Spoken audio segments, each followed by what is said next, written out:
I hesitate to say this is like a positive for baseball because baseball's off season is just so boring and it's so stretched. I mean, like NFL does their off season in like a weekend, and I actually think that's not great. Yes, I agreed. But I like the NBA where it's like 3 weeks is the off season instead of like 3 days. Right. But compared to baseball, which has 3 months. always been 3-4 months, and I think has gotten worse in that regard. Well, and maybe especially when you're covering a team like the Twins. This is what I was going to say. Is like there are some teams that jump in right away, and actually under Terry Ryan, the Twins preferred doing that. Yes, because they were so deathly afraid of like being left without a chair in musical chairs. Yes. Whereas this regime, well, in the rare years where they are looking to add, which hasn't been the case now for a while. They like to wait out the market. They like to wait it out. Now they really probably will like to wait it out for two reasons. One, as we've talked about the last few episodes, like it seems like the ownership side has not given them clarity in terms of how much money they even have to spend. Right, yes. So they're waiting it out because they can't make big decisions now because they don't know what the parameters are going to be. But then the other reason is if you don't have a lot of money to spend, you know, it's like going to the grocery store and looking in the clearance rack. It's like you got to wait for the stuff to have its price tag drop before you can buy the dented can, basically. And, you know, we saw that. But it's funny because in a way that I guess theoretically plays into the Falvey front office's strength because even when they have had a decent amount, at least by their standards, money to spend in the Donaldson years and the Correa years and all that. Even when they've gone big game hunting, right. That big game hunting has been leftover big game. Right. And they tend to, even after they sign a big player like that, it's only been a handful of them, obviously, over the years, but then they still sign a Donovan Solano midway through spring training. Like they definitely like to squeeze the market or wait out the market. Even from a trade standpoint, they have done that. Where not just the free agency stuff, like Pablo Lopez happened fairly late in the year, right? I know Jake Odorizzi happened like February. The Kenta Maeda happened. I think Lopez happened pretty December, January. But yeah, whatever. I mean, they're rarely. We're going to Josh Naylor signed with the Mariners, which sort of breaks the seal on the whole offseason. It's rare to see a signing or a trade, but a signing of that magnitude, which is, you know, a top dozen player or whatever, get a $93 million contract. It's rare to see that in November, but it's certainly not rare to see that by the winter meetings or during the winter meetings, which are December 7th start. So it's like 2 weeks from now. So, yeah, and I mean, we talked a lot about this with the Twins. We don't have to get back into it. But in a way, I think it plays to their strength, but that only matters if they have any interest in sort of using that strength. Do you know what I mean? Like, it plays to their strength that they like to wait out the market anyway, but that only matters if you're going to have some money to spend at the end of the game. And I think specifically with trades, I mean, if we're being honest, we just haven't seen them trade away players much. At all, and certainly not during off seasons. The time we've seen it were Barrios at midseason, Nelson Cruz at midseason. Now we saw them trade Donaldson. Fire sale at midseason. And the fire sale at midseason, obviously Correa and all the relievers.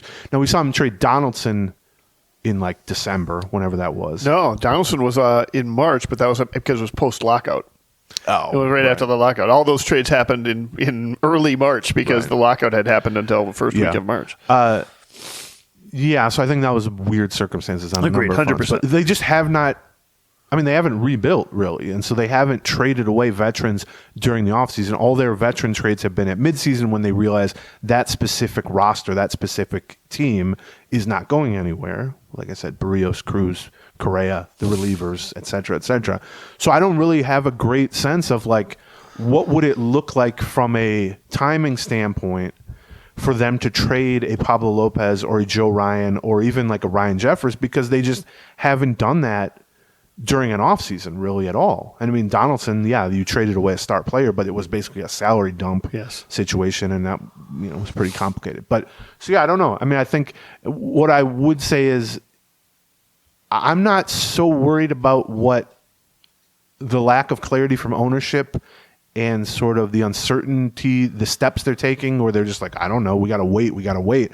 I'm also worried about that in terms of free agency, because I'm not expecting them to do really much of anything in free agency. And if the things I do think they'll do, like sign relievers, I think are not necessarily a negative to have to wait on that market to play out. But what I worry about is significant trades, if they are, I'm not saying I want them to trade Lopez or Ryan, Right, yeah. but if you are making those significant trades, the more clarity you can have in terms of your conversations and the parameters you set with other teams, I think the better sense of value and you can have a little bit more flexibility and you can pivot to other offers. Whereas if you're just telling teams who want Lopez, like, we don't know, right, we'll revisit it in 2 months. Well, in 2 months, they might have traded for a starting pitcher at that point. Yeah. I mean, well, I guess it depends what level of player you are trading away. If you are trading away a top-tier player, right, that trade should probably happen earlier in the offseason, because that's when teams are looking around going, yeah, I don't know if I want to pay the freight on, I don't want to attach myself to a 4-year, $120 million contract for such and such pitcher when I can, pivot this other way and get this other player. Especially teams that aren't the Dodgers, aren't the Mets, who can't just use the weight of their money to add players. Right. Even mid-level teams are like, well, we can take on $20 million in salary and we can pay prospects.